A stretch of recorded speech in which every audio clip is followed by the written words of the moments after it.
I am in the process of replacing the igniter in our Magic Chef oven. And yes, I know the oven's disgusting, so I'm going to try to clean that a little bit anyways. But kind of tore stuff apart before starting the video. But as you can see, so here's these hinges. If you open the door a little bit, you can pop the, like that far, you can just pull the door right off. And then you have to take all of the racks and everything out of the oven.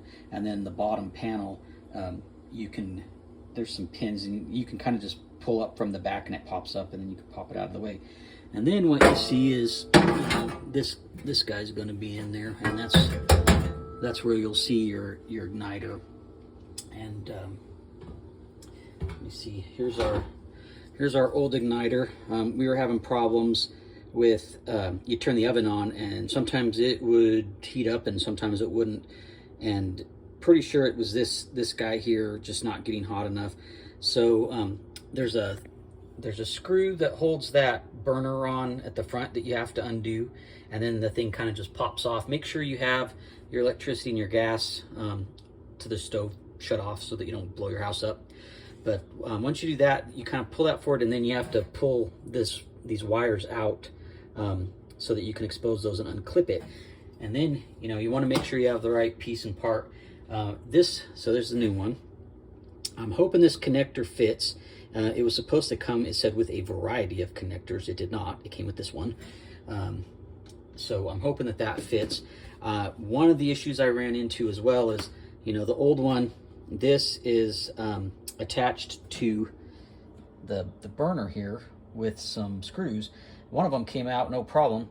The other one was stripped. The screw itself was stripped, and I had to use a Dremel to cut it off.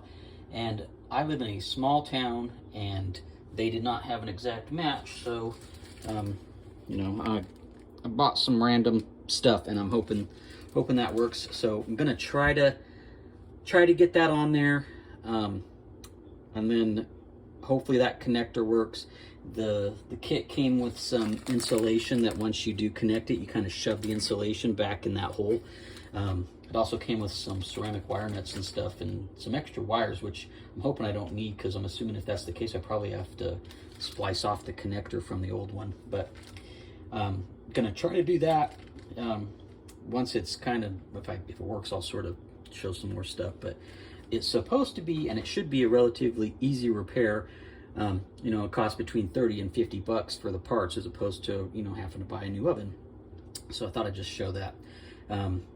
Do make sure you check your model number and everything, and they can be all over the place. Ours happened to be right here on our broiler, like if you open up our broiler door, but sometimes they're behind it, sometimes they're on the top, sometimes they're on the oven door. So kind of just got to look around all over the place. But I'm gonna see if this works, and then maybe I'll take a little bit of a video putting it back together.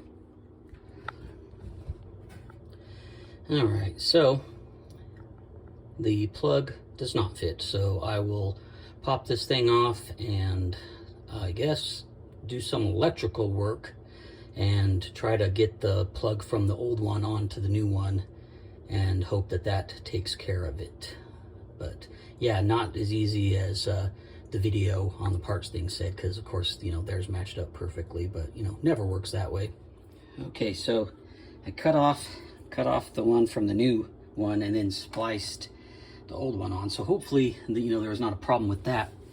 I'm pretty sure it's just the actual igniter itself.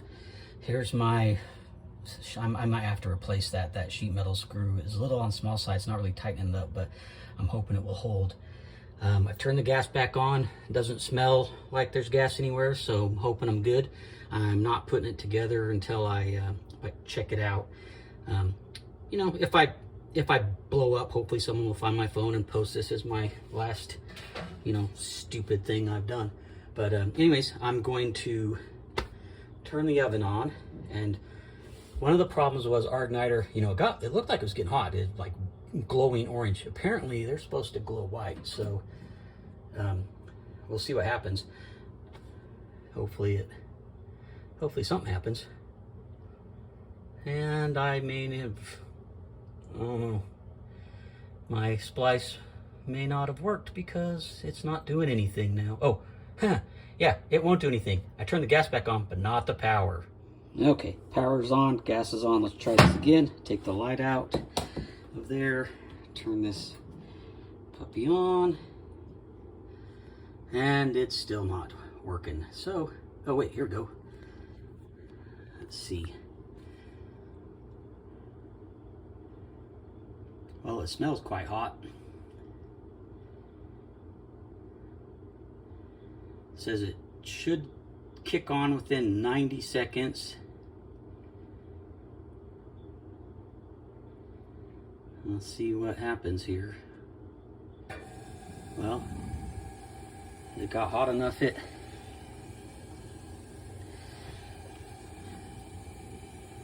has turned the gas on, I believe. So, weird thing is, it doesn't, I mean, I don't know, I guess that doesn't look white hot to me, but it got hot enough it turned the gas on at least, so you can kind of see that down there. Well, I'm gonna hope that I fixed it. Turn the sucker off so it doesn't get too hot, because I still have a lot of screws to, got a couple screws to put back together, and I've got it all put back together, I think, back there. Might be missing one screw I got to put back and then reattach with this one. Wow, that got hot all of a sudden. Whew. And then I just have to put the oven together. So, gotta hang out here, make sure cats don't decide to come and lay on it because it's nice and toasty warm. But yeah, I think I got it. Like I said, I may need to get a different sheet metal screw there. That was the one that the screw itself was stripped out and stuff. I just need something maybe a little bit bigger diameter, because that one was just a little on the small side.